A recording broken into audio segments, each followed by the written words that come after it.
sepak bola ya. Kita bahas dua match ya.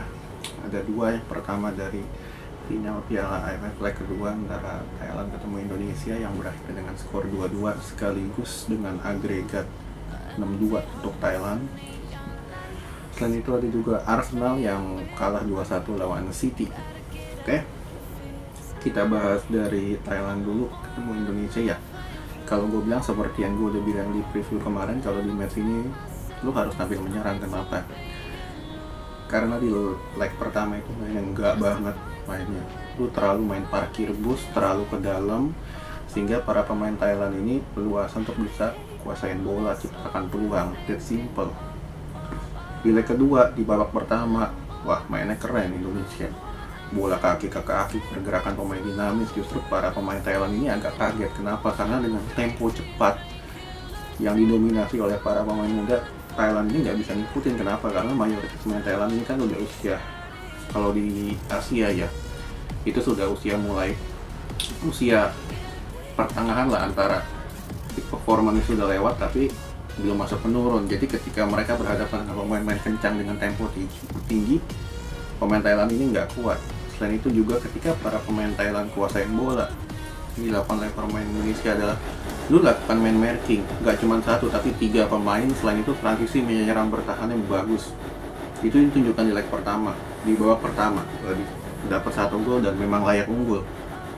Lalu di babak kedua, nah di babak kedua ini yang kalau gue bilang ya bingung juga. Kenapa? Karena ketika mereka memasuki lapangan, Thailand ini lebih siap ya.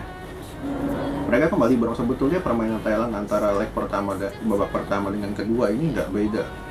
Mereka bermain dengan temponya yang ya tempo sedang lah, cenderung lamban dengan pergerakan pemain yang dinamis seperti biasa. Cuman bedanya di sini, terutama ketika terjadi chaos. Nah, chaos inilah yang kalau gue bilang kelemahan pemain Indonesia dari tahun ke tahun. Emosinya tersulut. Jadi ketika lu emosi tersulut, yang terjadi di lapangan adalah lu nggak bisa konsen. 2 gol terjadi, kalau gue bilang ya 2 gol terjadi, sebetulnya itu gol-gol yang nggak perlu juga. Kenapa? Karena seharusnya ketika lu diprovokasi, yang lu harus lakukan adalah lu harus lebih sabar, fokus terhadap bola, bukan fokus terhadap pemain. Inilah yang kalau gue bilang ya, pemain muda masih gampang tersulut emosinya. 2 gol terjadi ya, 2 gol terjadi ini murni karena kesalahan sendiri, bukan karena set play permainan Thailand yang hebat atau apa. Ini murni karena emosi pemain Indonesia nggak bisa dikontrol. Nah, setelah babak kedua, sisa 15 menit lah, 15 menit barulah lebih tenang lagi, lebih tenang, dapat 1 gol, lebih tenang, dapat 1 gol memasuki 10 menit terakhir, lebih tenang, dapat ciptakan berapa ulang. Dan di sini kelihatan bahwa sebetulnya kalau misalkan tim ini ya tetap dipertahankan dengan tambahan berapa pemain, terutama di sektor striker dan sektor back kiri, ini seharusnya bisa banget jadi tim yang berbahaya. Kenapa? Karena lu juga udah bisa ngimbangin Thailand kok.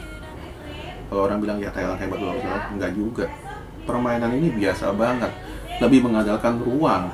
Nah, ruang ini ketika ruangnya nggak diberikan, para pemain Thailand ini bingung ujung-ujungnya apa. Mereka melakukan backspace atau melakukan pemindahan bola dari ujung kiri ujung kanan.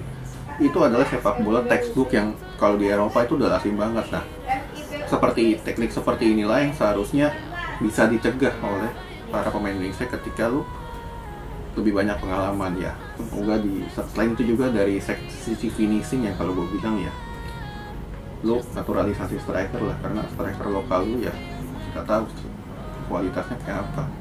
Berantakan juga kan, dari shootingnya segala macam nggak bisa dikontrol, timingnya segala berantakan. Sebetulnya dapat berapa peluang kalau misalkan lu punya striker yang matang, bisa 2-3 gol tadi.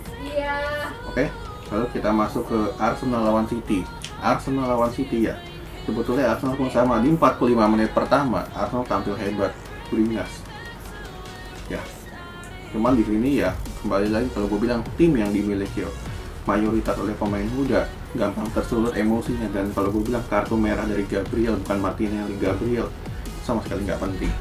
Ditambah Granit Xhaka yang ya kalau gue bilang pemain City ini kan pintar-pintar ya dalam istilah lu ngambil tendangan penalti, ngambil free kick. Ini pintar banget dan gampang dimanfaatkan satu-satu. Kalau gue bilang, apakah lu bisa bermain. Bisa banget. Kenapa? Karena lu memang sebetulnya dalam latihan pun lu juga sudah pernah dilatih bermain dengan 10 orang kan. 10 orang, 9 pemain, 1 kiper. Nah, cuman di sini yang kalau gue bilang taktik dan keberanian inilah yang kalau gue bilang benar-benar gak dimunculkan. Karena ya lu di lapangan gak punya leader, jadi lu mau lihat siapa. Terutama ketika Lacazette diganti, sama sekali mereka bingung mau cari siapa ya. Dengan ditambah Rodri dapat 1 gol ya, kalau gue bilang Arsenal kalah 1-2 ini 45 menit pertama sudah bagus, 45 menit kedua kembali ke Arsenal setelan pabrik. Oke, sekian dulu.